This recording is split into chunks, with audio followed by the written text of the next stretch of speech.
You're just gonna fillet this sucker right off the bone. Hey, good evening, everybody. Welcome to Fish Hunt Northwest, waiting on Tommy Donlin. This is what you call a bait stop.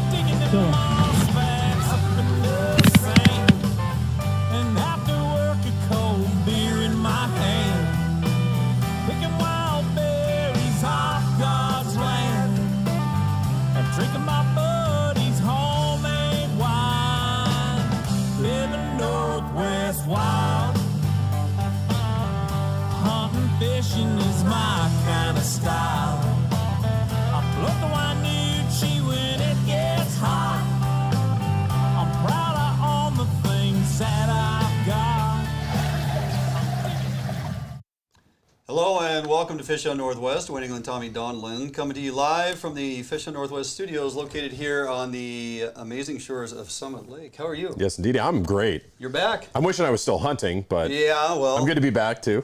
We had a heck of a week, man. Lots of fishing, lots of hunting, and we're going to bring it all to you tonight. Lots of things for you and I to talk about and get caught up on. No shortage of content, that's for sure. No shortage of content. Lots going on. A little change in the weather. Yeah. You know, what are these fish doing? They staging. They're going to start moving upriver. We're going to cover it all tonight. Tons of info. Glad you could join us. Before we get too far along, I want to remind everybody, hey, if you're tuning in on Root Sports, we appreciate that. Make sure you check out all our social media platforms. We are on Facebook, YouTube, Instagram, Twitter, believe it or not. You can find us all at Fish Hunt NW.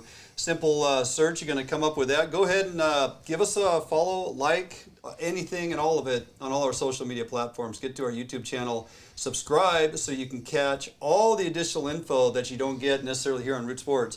You can get a lot of our how-tos and behind-the-scenes stuff that we have going on there. So check it out at YouTube, and of course get to Facebook. Let's get our Facebook continuing to grow. It's blowing up, Tommy, lately. Things are just climbing. It is. So it is. Pretty happy with that. So go check us out on those if you would, and give us that support. In the meantime, also jump on over to our webpage, www.fishhuntnw.com. There you're going to find a FHN 20 coupon. Why is that important? Well, we have partnered up with Edge Rods, and all Edge Rods through Fish Hunt Northwest, you're going to get 20% off. Tommy, we're still getting 20% off these fishing rods.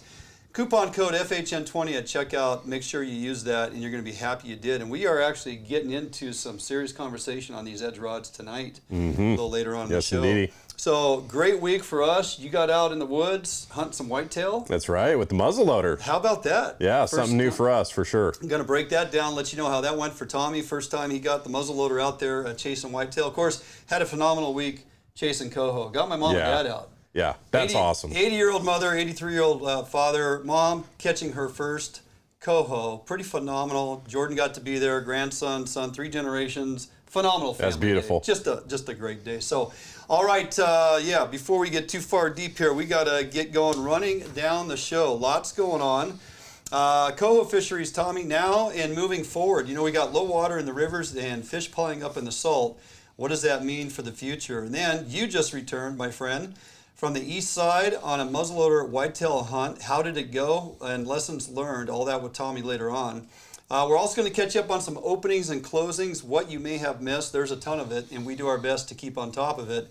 And you're going to get that here at Fish Hunt Northwest. And then back in the bait lab, of course, we got our 4th installment, Tommy, of our 4-part series, egg curing mature eggs, Baraxo fire, but also in the wet brine. One of my favorite ones to bring to folks is that wet brine opportunity and how well that works.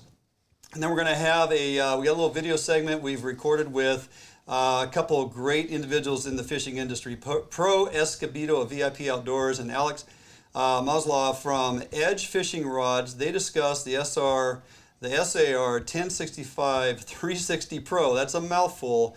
Trust me, this is not a sales pitch. You're really going to be enlightened by what these gentlemen say about these fishing rods. Of course, then we'll close out the show with some reminders and some dates we have coming up with some events. So I'm looking forward to all this because we're covering coho, out in the salt, in the rivers. We are on the doorstep of October. That's right.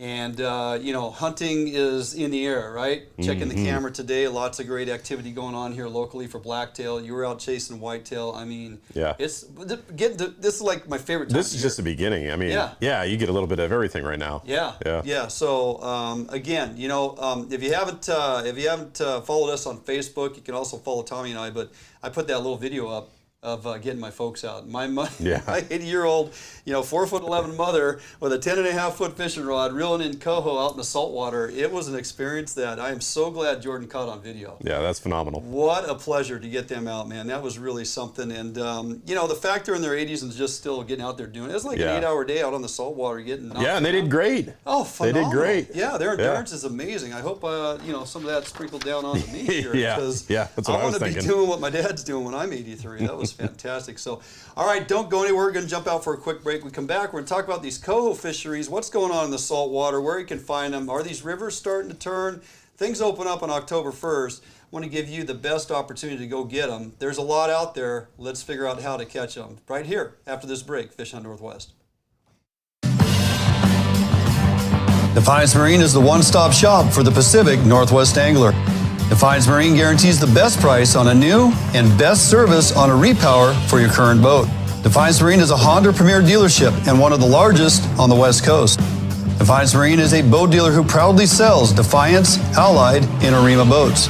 All boats are built by West Coast fishermen for West Coast fishermen. Defiance Marine has all your boating needs to help you get out on the water. If you're looking for the best fishing rods in the world, you really do need to take a look at the Edge rods. I designed and built new machinery, and I think this new machinery has enabled us to build blanks like no other company can build without this equipment. There is no other rods in the world that are as good as these rods. You owe it to yourself to take a good look at them.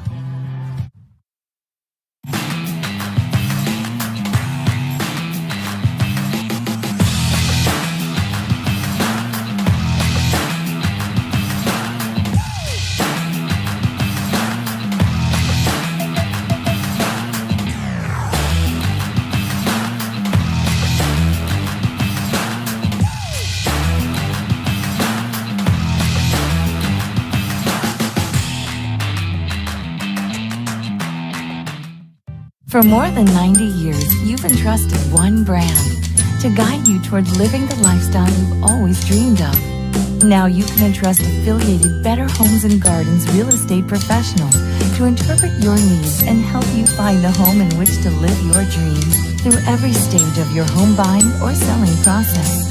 And through every stage of your life, there's Better Homes and Gardens real estate. Expect better.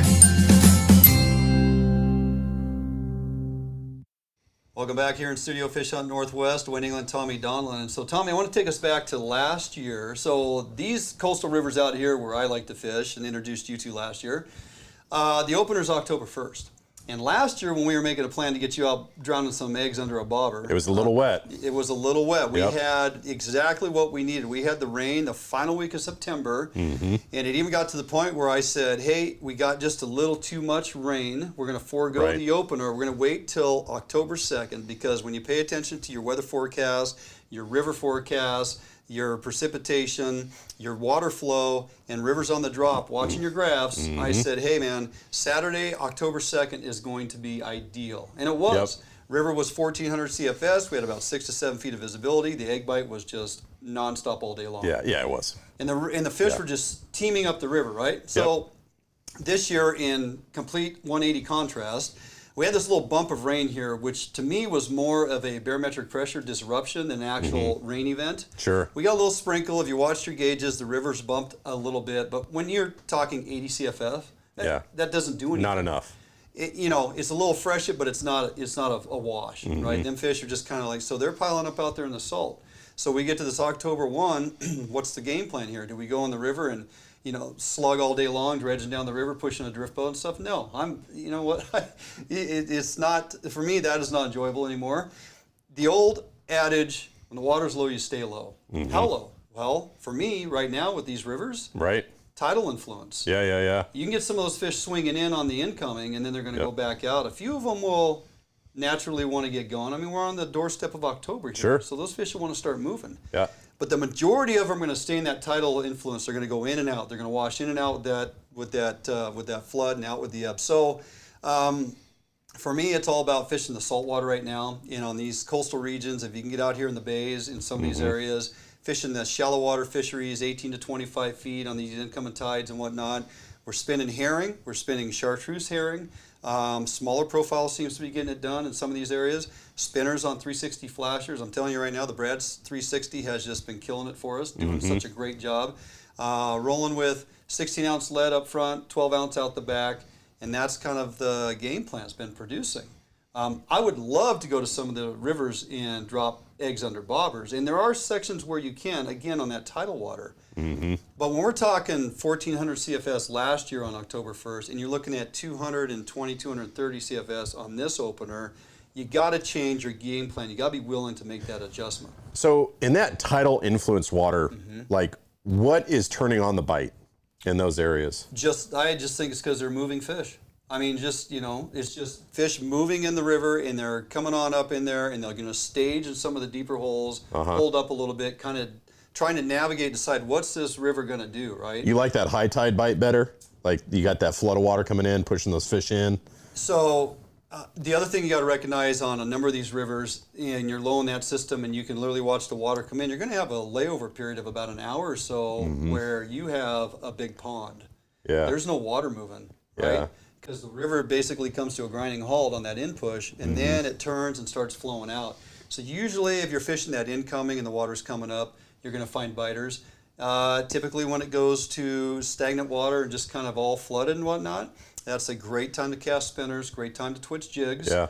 Then as you get water moving again, it very much like we look forward to in the saltwater. It's like, as soon as this tide turns, they're going to go on the bite. Yeah. So you get outflowing water. Now your float and bait presentation gets moving and it drifts through the holes. Adjusting your depth and finding those fish. You just got to have confidence they're going to be there.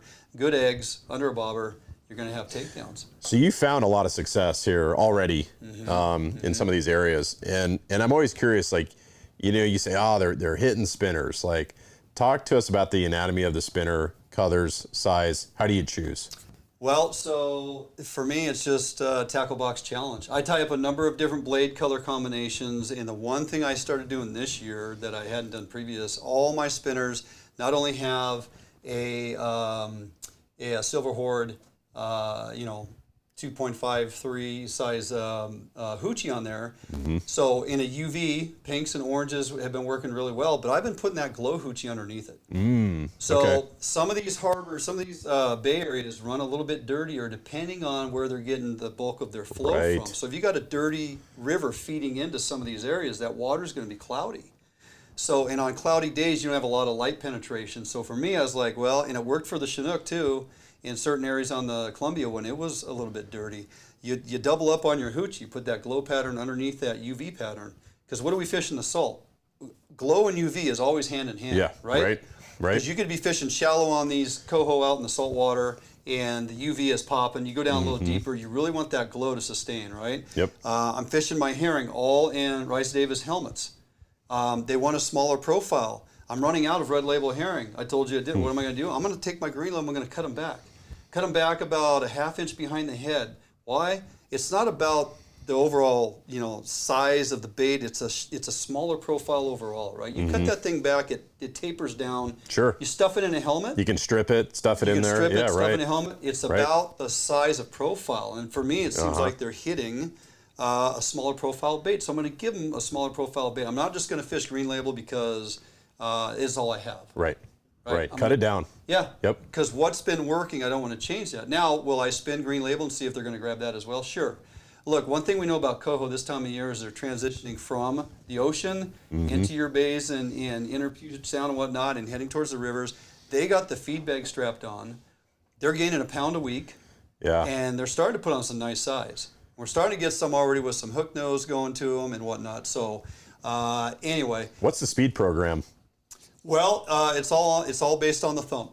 It's all based. We're on Okay, those so you're watching 360s. your rod. We're going to talk about that a little bit later. We are. We're watching Yeah. the rods, watching the thump, seeing how it goes, and gauging the speed accordingly, whether we're going with current or against. So much more to talk about in that regard. Just a little insight on things to come with your coho opportunity.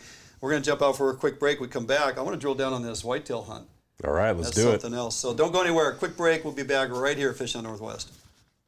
Allied, the new leader in heavy gauge aluminum boats. Allied boats have standard reverse chine and lifting rakes to help you plane faster and run at lower RPMs. Allied boats have several models to choose from, ranging from a 19-foot Mustang all the way up to a 32-foot Liberator.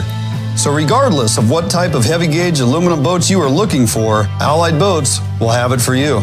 Contact Allied Boats today to learn more about these incredible fishing machines. Hi, this is Joe and Megan from Archery World. We have 4 store locations. We are at the Lacey location right now. I just want to highlight some of our camping gear. We have Mystery Ranch packs. We have Crispy boots. We have 6 Hour optics. We carry Havalon knives. We carry Garmin products as well. So it's not just archery. We want to try to make this one-stop shopping for you guys. And so if you need it and it puts you in the outdoors, we probably have it. So come down and see us.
Welcome back, Fish on Northwest. Going to switch a little gears here, Tommy. It is that time of year. We need to start talking some hunting, my friend. This is Fish on Northwest. This it is. So, yes, it is. This whitetail hunt, muzzleloader. So you got a multi-season tag this year. I did. Yeah. I did. And so you took full advantage by opting for the muzzleloader portion.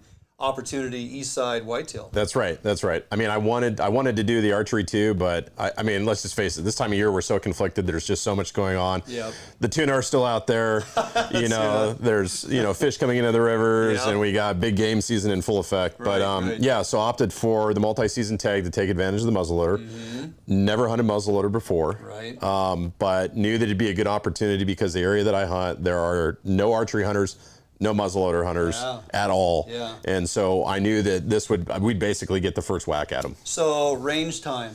So I know you, Yep. right? You don't take nothing for granted. Right. Whether it's a rifle or a muzzle. I mean, you're going to go put in some time on the range and get that thing dialed in. Same program, probably less load development time, a little bit less scientific. Sure. We were hunting with the Barnes TEZ, right? Copper, 250 grain. Okay. That was the Sabbath, the bullet of choice. And then it was just 100 grains of 777 powder. Oh. Very, very simple. Very simple. What was your confident range after you were dialed in with that gun? 100 yards. 100 yards. I would keep Open myself to sight, 100 right? yards. Yeah. Yep. Yeah. And it'd have to be a good shot at 100 yards. Yeah. Yeah, I mean, because let's face it, I'm not looking down a 5x25 by 50, right?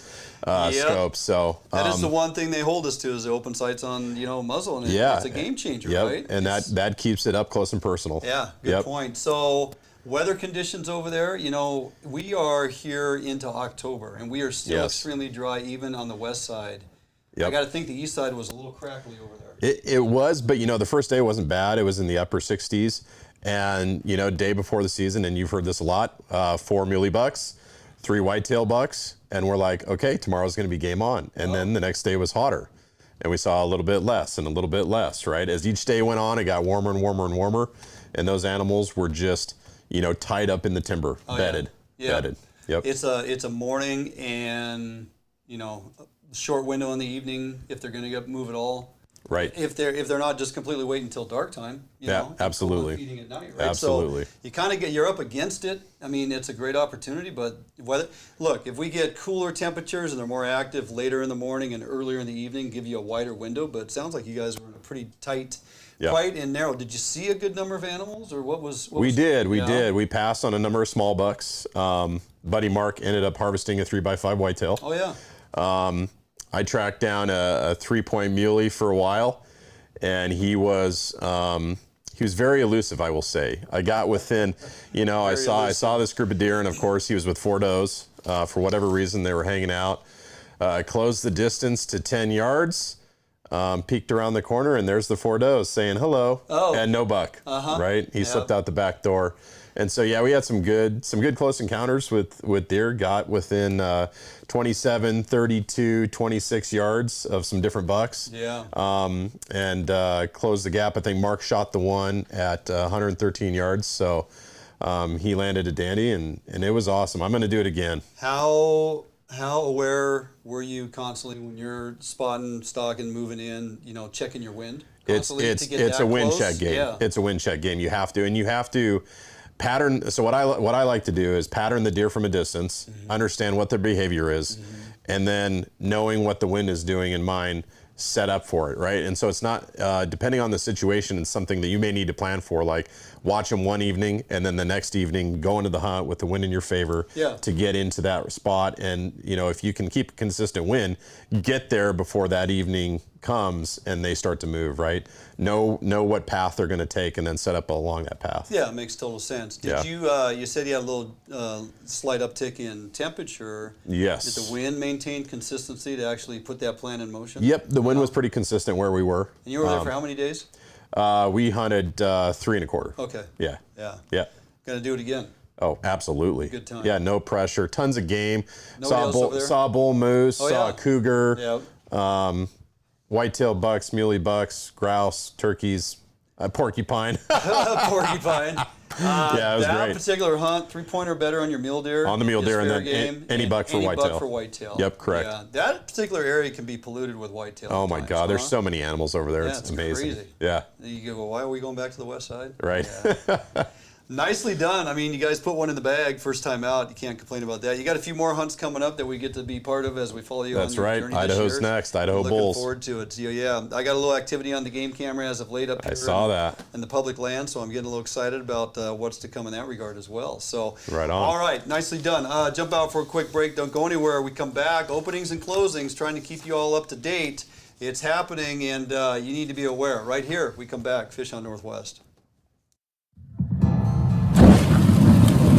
Contract Security Service provides day-to-day peace of mind as they protect people and property. Here at Phoenix, we provide service for multiple state and federal contracts with services ranging from uniform, patrol, alarm monitoring, canine detection, executive protection, as well as investigative work. Recruiting highly qualified officers is the first step in building a strong team. If you are prior military or law enforcement, go to www.phoenixprotectivecorps.com and apply today.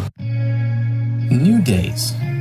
New beginnings, new friends, new loves, new dreams, new goals, new scenery, new job. No matter what the next chapter holds, Better Homes and Gardens Real Estate will be there to help you find the new that's right for your lifestyle at any stage of your life. Better Homes and Gardens Real Estate. Expect better.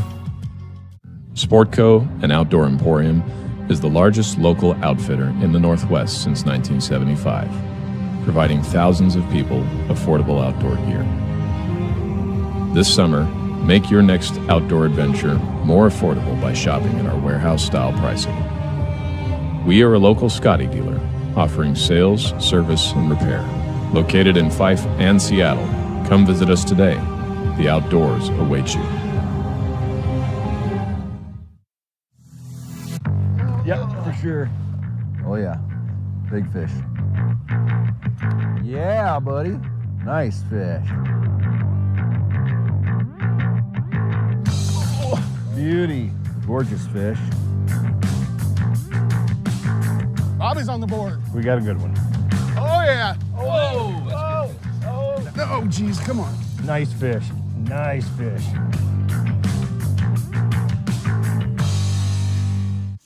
Hey, welcome back here in studio. Dwayne England, Tommy Donlin, and running down a few openings and closings. Tommy, as you know, we get the emails, and it's constantly trying to keep up on all that's going on. In case you missed it, you can now retain coho on the Columbia from Priest Rapids Dam all the way up to Wells Dam. That's a pretty good stretch of Columbia River on the upper stretches there to go ahead and retain coho. Check your regulations for your specific area and the finite details on what exactly you can and how many. But then, however, the bigger news that came out yesterday, a lot of folks were anticipating and hopeful for, the Columbia River opened back up for Chinook and coho retention on this lower stretch, Tommy. We get effective October 1st, Saturday, retention of Chinook and hatchery coho. Adults and jacks is allowed. Main stem Columbia, buoy 10 line upstream to Tum Point. You're going to get 3 salmon per day, one which can be a Chinook. And then moving up further, all the way to Bonneville, from Tongue Point to Bonneville, you get to retain 2 salmon, one of which could be a Chinook, hatchery or wild, and of course hatchery coho only. So it's open back up. Take opportunity. There should still be some Chinook around. Go get them. Yeah, absolutely. And in other news, you know, WDFW has done a phenomenal job in being very responsive and very quick in the management. This year, you've noticed a lot of very quick openings, closures, and this is no exception here. So I get an email yesterday. Oh, hey, look, you can go razor clamming today, right now. Today go. is one of the days. So last night was the first one, September 28th, of course. But there's 2 more digs coming. We got one, you know, tonight, right? 9:51 p.m. is the low tide at Long Beach and Twin Harbors. And then we've got another one tomorrow, and the low tide's at 10:43 p.m. Long Beach, Twin Harbors, and Copalis. So go get your razor clams, something that I still look forward to doing. Yeah, trying to get you out tomorrow. Me and the guys that are hanging at the house this weekend, we're going to try to get out tomorrow, one of the 3 nights, right? Obviously, we can't go tonight. We're kind of busy. But so they originally announced those 56 dig days, but then the domoic acid set in. And so they, like you said, they've been monitoring and updating daily, which they really have been doing a great job. So they did. They announced the 3 days. It's a 3-day window. There's more digs coming. There's going to be 50 plus a couple days, maybe here or there, depending on acid levels. And so we should have opportunity coming up. So another opportunity here, the Icicle River is also opening for coho retention now through November 30th, which is a great opportunity for you folks on the east side in Chelan County. That Icicle River can be a lot of fun fishing from the bank. So minimum size is 12 inches, but a 4 limit, daily coho limit there. You get 4 fish, right? Release all salmon other than coho. And night closures are in effect. Bait, including scents, is prohibited. No motorboats other than boats with electric trolling motors may be used. And 2-pole endorsement is not allowed. This sounds to me like a spinner in a jig twitch and show. Those fish up there on that east side have not seen a lot of twitch jigs. So this is, guys have started doing it here the last few years, but when they open up little pockets like the Icicle, and you have certain areas where those fish will stage up, and you can throw a jig in front of them and twitch them. I mean, that's what I'd be doing. Hoochie spinner, small presentation, twitching jigs, getting after it. No bait. That includes scent. Guys, you got to remember, no scent. You can get ticketed if there is the smell of something delicious, like, you know, Potsy's fire gel. Yep, that's right. On some of your lures. So, all right, that is going to do it for us. First half of the show, if you're tuning in on Root Sports, appreciate that. Jump to our social media platforms and check us out there. We have an entire second half of the show still to get to, Tommy, and we're going to do that. We come up here, or come back right after this break here at Fish on Northwest.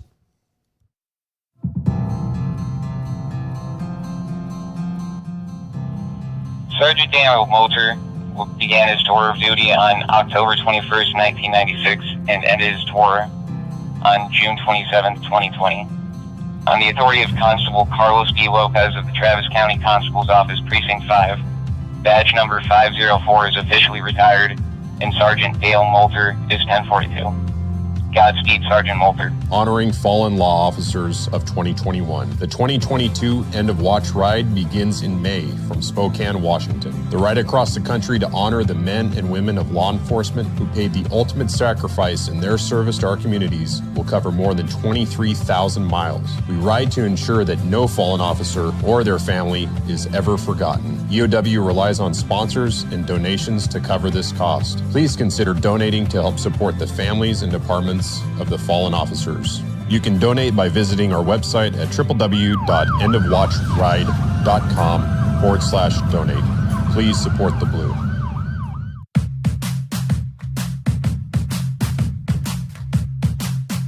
Hi, we're Joe and Megan Malico, owners of Archery World up here in Lacey. We're a full pro shop, so we have a full pro service also. We have a huge indoor range. We carry 11 bow lines, all the major bow lines, and then there's subsidiary companies too. Like if we carry Bowtech, we carry Diamond. If we carry Matthews, we carry Mission. When you come in, we're going to ask you, what kind of price point you're looking for. What's your hope, what's your goals, what's your bow. And with that information in mind, we'll point you in the direction of, that price point bows, and then maybe give you the option to test fire, maybe a higher level bow, just so you can compare. But it really is all about getting what it is that's going to work for you. We don't upsell anyone. They shoot it, they like it. If they don't like it, they don't get it. We don't operate like that. So if you need it and it puts you in the outdoors, we probably have it. So come down and see us.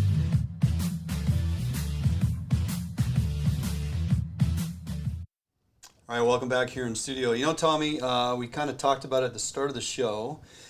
This is a great time of year where you can start kind of getting amped up, excited, and look forward to dropping some eggs under a float in our rivers and doing very well for Chinook and Coho. And chum salmon later on in November when they're in too.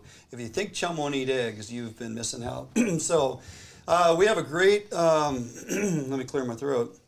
We have a great video on tap for you here this evening. It's the part 4 of our 4-part installment on Curing Eggs 101. You guys remember back to the last several weeks, taking you through kind of a breakdown of different products was the first one, Tommy. Difference between sulfite-based cures and non-sulfite-based, and really what those do to your eggs. And then we did some curing on some tighter-skinned eggs with sulfites. Did some curing last week with some looser, more mature eggs with non-sulfite-based cures and the reasons why. And this is just one final cog in the wheel here.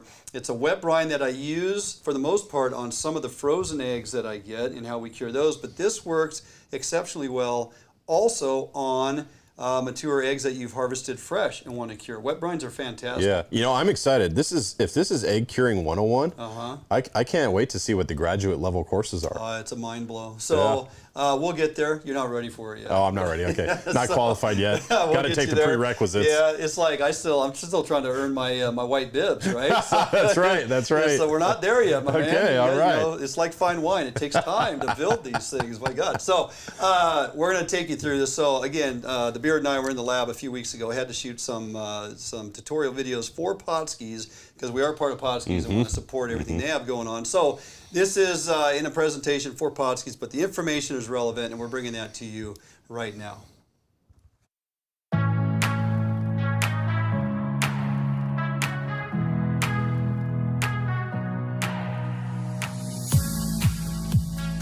Hey everybody, Dwayne England, Podski Bait Company, and we are once again back here in the bait lab. Today we're going to talk about, again, curing mature adult salmon roe, or eggs, here from the Pacific Northwest, and a couple things we can do to toughen these skeins up. Today we're going to do a wet brine, one of my favorites, because it does such a really good job. I do a few things that adds an extra scent element to the eggs, and then they perform fantastic. Later in the fall, even coho jump all over these eggs. It's impressive. And one that we use not only for frozen skein, if you get uncured frozen skein, this wet brine works really well. And we've demonstrated that in the past and have had great success with it. But you can use this process for fresh roe out of fish that you just caught. Now these eggs are a couple days old. Most of the blood we've gotten out of the eggs simply by moving it along and absorbing it out with paper towels and whatnot. One thing that has been proven, for me anyway, and what I've experienced in the past, if you cannot get all your blood out of the eggs, then a wet brine, for whatever reason, just seems to do a really nice job. It actually loosens up some of that blood. And once the eggs are cured, I have a hard time finding that blood remaining in the eggs. It does seem to allow the blood to work its way out of the eggs utilizing a wet brine. So that is one advantage. If you have eggs that are somewhat bloody, I would recommend using a wet brine, and I think you're going to be pleased with your results. So these eggs are pretty much ready to go. Again, most of the blood is out. I am going to cut them into a few smaller sections here, just so that they move around in the liquid brine a little better. And really sharp knife, not really popping many of the eggs and cutting right through the membrane, no problem. And so, again, we're trying to toughen these eggs up. I'm not going to use the fire cure in this regard. I want to use something that will give the skin, the remaining skin on these mature eggs, a little more durability. Again, fire cure is a great cure for fall salmon. It does wonderful on eggs that are a little more immature and have much more skin on them, because we're not relying on the cure to toughen. We're just relying on the cure to cure the eggs and add the bite stimulants and the color. In this case, we want to toughen it up a little bit. So we're using that mixture I do with Baraxo Fire. Again, 1/4 to 1/2 cup of sugar into your Baraxo Fire, a full new bottle, 32 ounce. 1/4 to 1/2 cup of sugar, good 2 heaping tablespoons of the Firepower krill powder, and a heaping tablespoon of sodium sulfite to add a little extra bite stimulant. That sodium, the sulfites that get in there, it does in fact create an egg that has more bite stimulant properties. So we're going to take that mixture, it's already pre-done, and the recipe I just gave you, we're going to sprinkle it on the eggs here. And again, you can use a pretty generous amount. Because of the low sulfite content, we're not worried about over curing or softening the eggs. Just quite the opposite with the Baraxo Fire. The borax, the salt in here, it actually toughens the membrane. The other thing we're going to do is our liquid brine is our Potskie's fire brine. Okay, this is designed to toughen bait. So if you think about fire brine, it's engineered with salts and bite stimulants in a liquid brine. It takes your herring or your anchovy or your alewives and it toughens the skin. It actually will tighten the scales, set the scales, and toughen the meat. So why would it not work great as a liquid brine, a wet brine that's going to toughen and tighten the skin? That's exactly what it does. So when I have more mature eggs that I want to toughen even more than just with the Baraxo Fire, I rely on a wet brine for all those reasons I've mentioned now. It's going to toughen and tighten. It's going to help with eggs that got a little extra blood in them. Wet brine is a great way to go. So I have in here a couple bottles of my red fire brine. That's going to be the base for it. Now, wet brines are also the opportunity I use if I want to add extra scent to my eggs. And I won't do this anytime I'm curing eggs and putting them into a bag or a jar. The Mike's line of oils work fantastic. You can add them onto each individual baits after eggs are cured and utilize it out in the field, you know, a couple drops on each bait to try and figure out what's going to trigger them on any given day, what's going to get them to bite. I won't add this to my curing process when it's in the bag or in the jar or anything like that. It disrupts the cure process, and I don't like the way the oil reacts with the eggs. That being said, in a liquid brine, I have a lot of confidence and faith in the fact that I can put a little bit of this into the liquid and it still allows the eggs to cure. Now, one thing you got to keep in mind is you are committing a couple skeins of eggs to a particular scent, whether it's tuna, crawfish oil, or sand shrimp. Those are my go-tos when it comes to curing eggs for fall salmon. The other one I do like to use is tuna in the oil right out of the can. And again, this is not in the water, this is tuna in the oil. So that's why I can tell you, utilizing some of the Mike's oils as well, no more than a tablespoon for a couple bottles of fire brine, and it seems to allow the eggs to cure properly, adds extra scent to them, extra bite stimulants, and does a real nice job. So before I put the eggs in here, I'm gonna go ahead and empty one complete can of the tuna in oil. And I'm going to stir this around and make sure it gets all broken up, equally distributed throughout the vat. Just like that. There we go. Okay. Now, these eggs have got the cure on them. I'm just going to pick these up and lay them into the wet brine. Usually I use the paper towels to dump them into the bags, but I'm just going to go ahead and lift these up here. That's why I got gloves on, no problem. The amount of powdered cure that I've added is the right amount for putting it into the wet brine. I don't need to coat the back side of these. As you can see, they're just gonna float in here. Now, the fire brine has a lot of color to it already.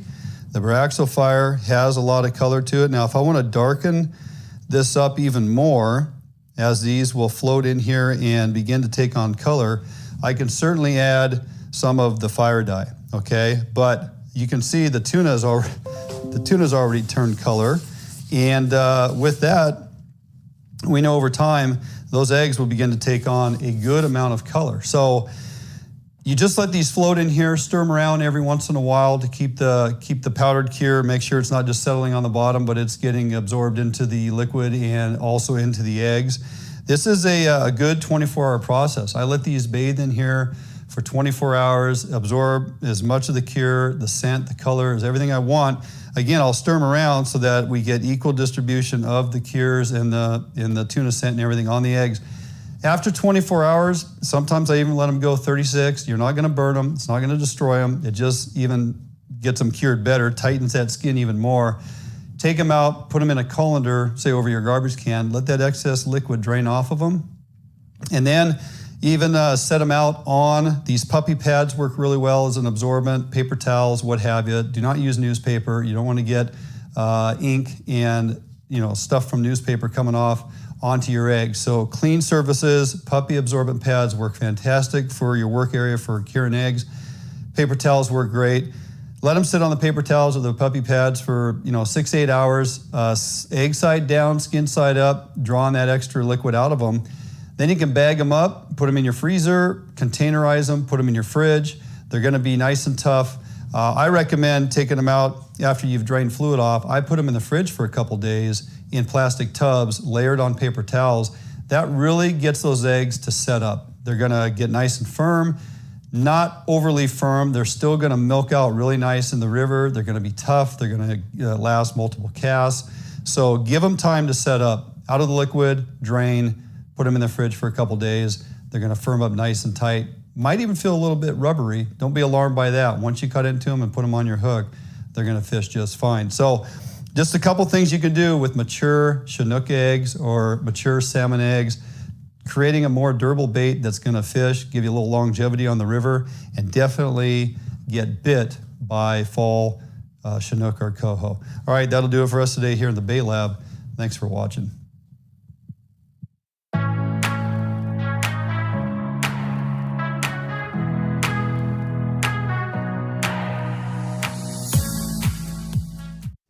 Well, there you go, a little wet brine option that you can utilize. It definitely works well. And simply by putting that tuna into that mixture, Tommy, don't think it's just for Chinook. Coho jump all over those eggs in some of our rivers. We broke that myth last year. Broke that myth last year. That's right. I think you pretty much fished those exclusively all day. Yeah. And it was just lights out. Again, conditions align.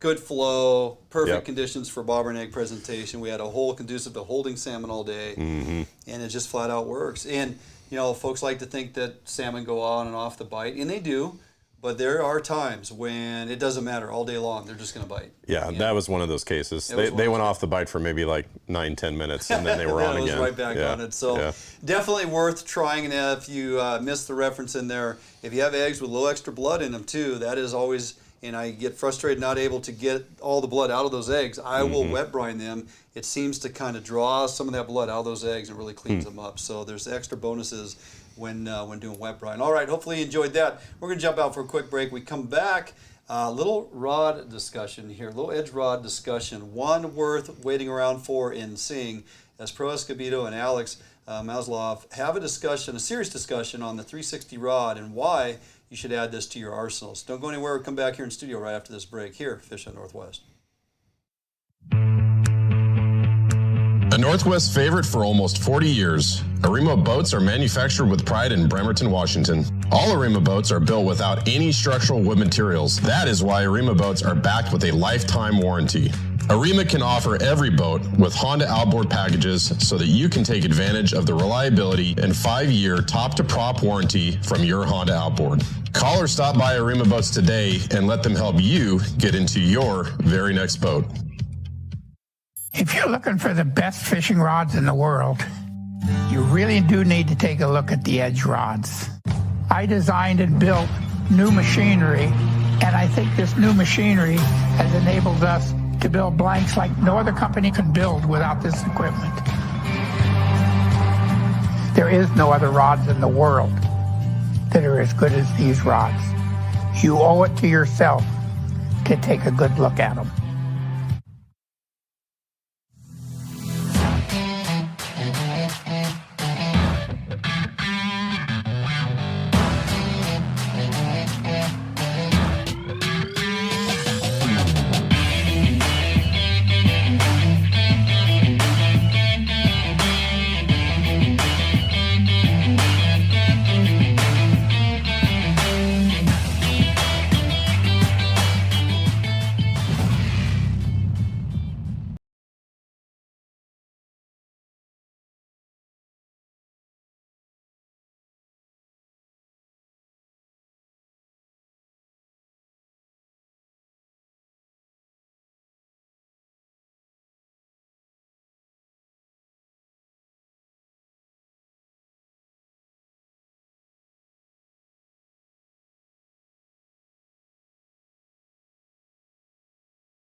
Hey, welcome back here in studio. Dwayne England, Tommy Donlin. We're kind of getting close to winding down, but before we get out of here tonight, man, we got a really good video here. Now, look, you and I have been fishing edge rods. Yeah, for sure. And everything that I've had in my hand that says edge on it, and I've used it in the water environment. I'm telling you right now. Yep, same here. Same here. No issues, no complaints, phenomenal. These 360 rods, the thing I really like about them is the multifaceted opportunity. I've used them in the Puget Sound for downrigger fishing, because they're a modular graphite, but they have a really good blend and taper of glass that allows you to load them up in a downrigger. Also allows you to use them in the river environment or the bay environment whenever we're fishing lead, dropper lead. 360 flasher is the ultimate design, and you're going to hear Pro and Alex talk about the significance in this and how that whip back on that rod really is an advantage when you're fishing at 360 flasher. Yeah, well, and I'm excited to watch this video too, because I think that's something that can be adapted for the saltwater fisheries as well. Like, we hardly ever put, a flasher behind a lead, right? It's always downrigger fishing. Yeah. So I'm excited to see what they have to say and how you watch that undulation of the rod to determine, if it's running correctly, how to control your speed. Yep. And so on. Yeah, and all those points are valid as well. Pay attention to this video. You're going to see some really good content and discussion with these two gentlemen, and they are experts in the field. Pro Escobedo has been around for a long time, VIP Outdoors, extremely smart in all the things that he produces and puts out there in the industry for VIP. Also, not just the discussion, you're going to get to watch some pretty amazing takedowns on these rods and a few of us fighting fish the day we spent on the Columbia with Pro Escobedo. So check this out.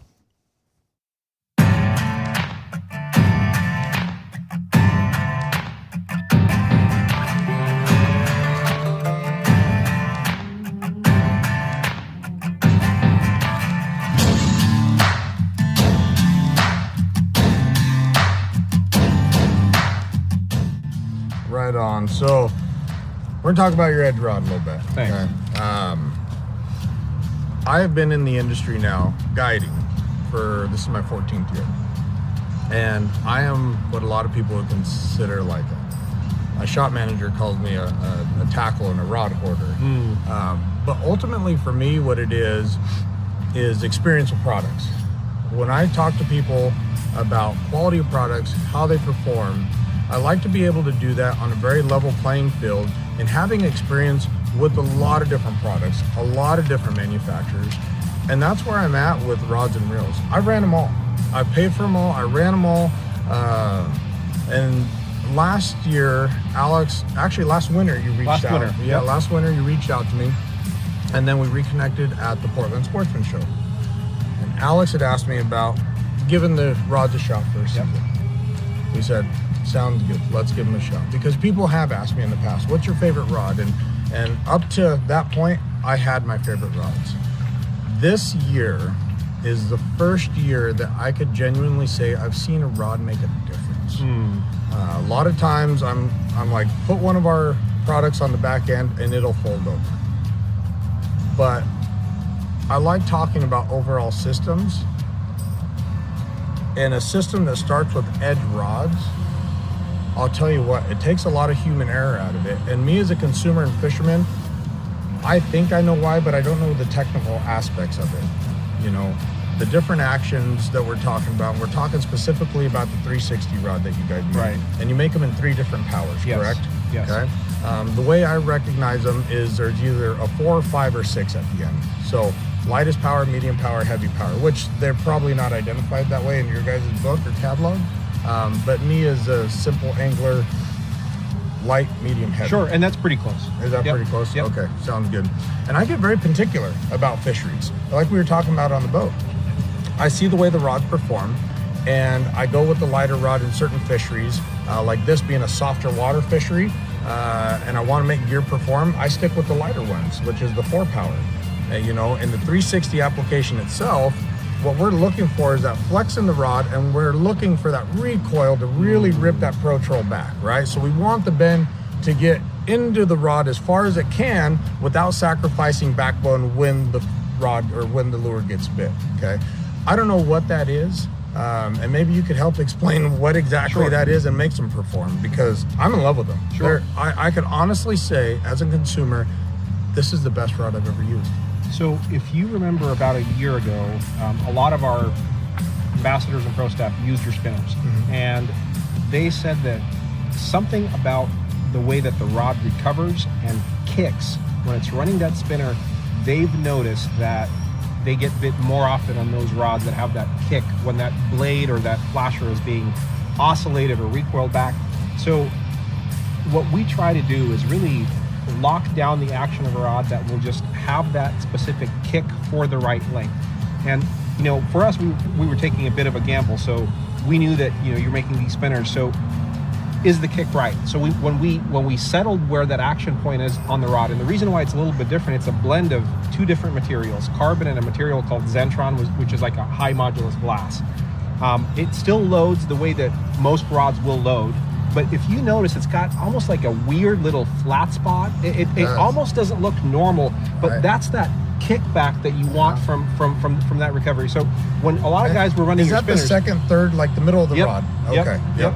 Absolutely. So when a lot of the guys are running your spinners, what they wanted is, they said, look, there's some weird flutter that happens in this rod and we can't really explain it, but if you change anything, we'll hate you. You know, because something happens within that action of the rod where it just kicks that spinner, and I don't know whether the fish just likes the fact that it's different, or where it flutters, or it gets it on the up or on the down. But for us, in terms of the action of that specific rod, once we heard from you and a number of other folks that, hey, it makes these blades flutter, it makes the flasher just behave differently, we just decided to stop doing any sort of tweaks to the rod. Now, we got a lot of feedback from you too over the season and said, hey, I need you to do this with the lengths, and we're working on that. So, you know, obviously next trade show season is coming up and we'll have some more goodies and available lengths, but what we want to try to do is preserve that action to where that blade is just doing what it needs to do. I think that I think you're spot on. And you know, what worked for me is not going to work for somebody else. And the reason it's not going to work is because you have to look at the vessel you're fishing out of also. So when you're speaking about a smaller vessel, and I'll just consider a smaller vessel like a 24-foot and smaller vessel, these 9.2s are spot on perfect, right? So what works for me and my boat is totally different than somebody else, because I'm so specific about how things perform out of this and how they perform out of my buddy's boat, who's an open sled. Sure. And we see those differences. We see that we have the conversations, and it is based on that second, third, that flat spot that you're talking about. So you guys make enough rods in the, whether it be a 10.5 or a 9'2", or the 12.5, or the 12.5, that's going to support all the different vessels out there.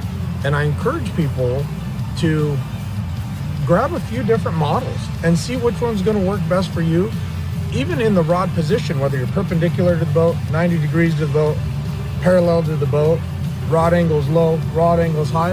All that makes a difference when you're talking about the 360 presentation. And being particular is the difference between 1 or 2 fish on a slow day, or whack and stacking when there's plenty of fish out there like there is today, you know. So I'll tell you, this is a great fit for us. It's a great fit for anybody out there, but it's about finding the one that is going to work for your vessel, your application, where you fish, and how you fish. And that's one of the things that I appreciate about you guys. I think you, Alex, have done a good job of recognizing that you could lean on the guide community to find those people to make the proper recommendations to customers out there. So at those sportsman shows, people come up to me and ask me, hey, bro, this is my situation, this is my boat, this is where I fish. Ask me, and I'll give you a very good recommendation based on experience. Not just what I think, but actual experience, you know. Well, you're most likely living in your boat for 250, 260 days out of the year. Oh, my wife would kill me. That's way too many. Yeah. If we as a manufacturer don't listen to the guys that use the products, literally fish from 4 in the morning to, you know, today we were off the water by, 8 o'clock, got out there at 6, and it was an amazing day, but you will put more time on these rods than the average consumer will in 5 years. So in a season, you will figure out, is it dependable enough? Is it durable enough? Do the guides work? What are the issues? So if I think, one, it's a symbiotic relationship. We want to support what you do, and we want to get the feedback back from you. And we're humbled that you like the rods, but it also makes me feel like we can't be complacent because there's always this next thing. I know you're working on the new lures, and when that happens, we know that potentially the rod action is going to have to maybe change. Right. So.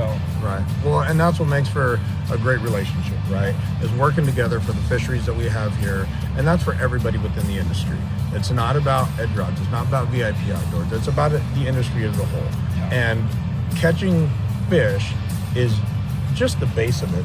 That should be the cohesiveness that keeps this community together, and we should be able to grow legs from that and gain traction and get to where we want to be as an overall fishing community. So for me personally, what I love about you is today we were stopped by probably 20 boats, people asking for advice, people just saying hello. It's cool how approachable you are. You're willing to share whatever insights that you've learned. And I want to be able to be that rod company that just takes that, translates that into better rods, better action, better experiences with our customers. Hats off to you and your team with what you guys have done.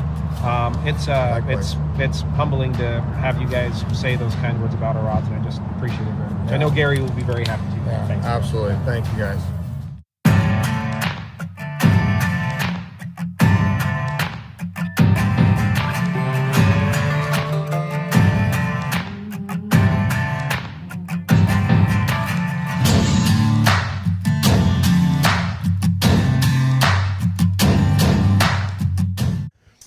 Well, there you go, Tommy. Great discussion amongst two definite professionals in the industry. Yeah, and I think, one of the other parallels that I see in the edge rods is in the world of slow pitch jigging. And so I've gotten their slow pitch jigging rods offshore for tuna. Yeah. And that the response of the rod, the reflex, how it flings the jig is so critical to the action of the jig, especially when you're slow pitch jigging.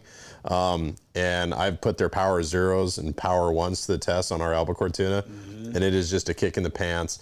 And on bait stops, when the guys on bait are waiting to get bit and the tuna are right below the boat and you drop a jig down, it's game on instantly. You look at the size, indoor diameter of those slow pitch rods. I know, it's and you're trippy. going after tuna and you're like, there's no way, right? This thing is going to break. Right. But man, I'm telling you, talk about durable and just, a well-designed, lightweight rod that you don't get tired of working all day. Well, and that's the other thing. So you talked about the word design, right?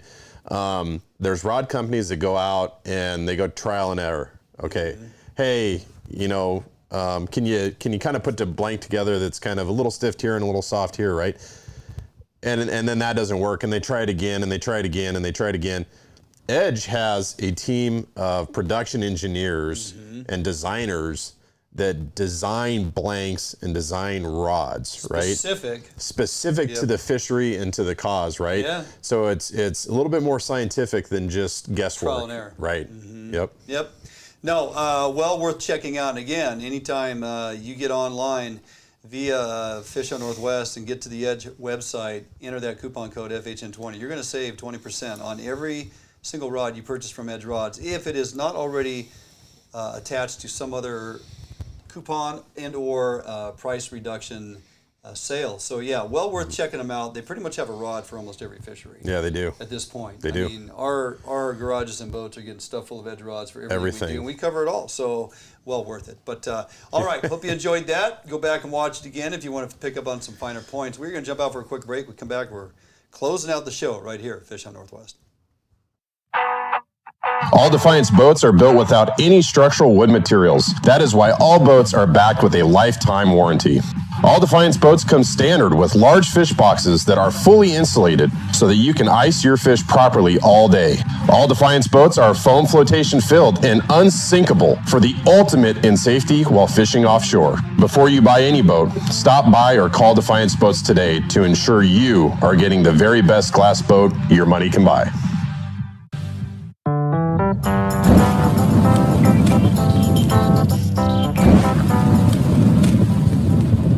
Cutbacks in funding and fewer law enforcement resources are affecting our businesses and communities. If your business is feeling the effects, Phoenix Protective may be the solution you are looking for. They offer security solutions customized to meet your needs. From remote video monitoring in their 24-hour control center to a proactive, experienced security professional on site, Phoenix Protective has over 20 years experience in ensuring the safety of their customers. Team members are highly trained and proactive, giving them the ability to adjust to the changing needs of their customers.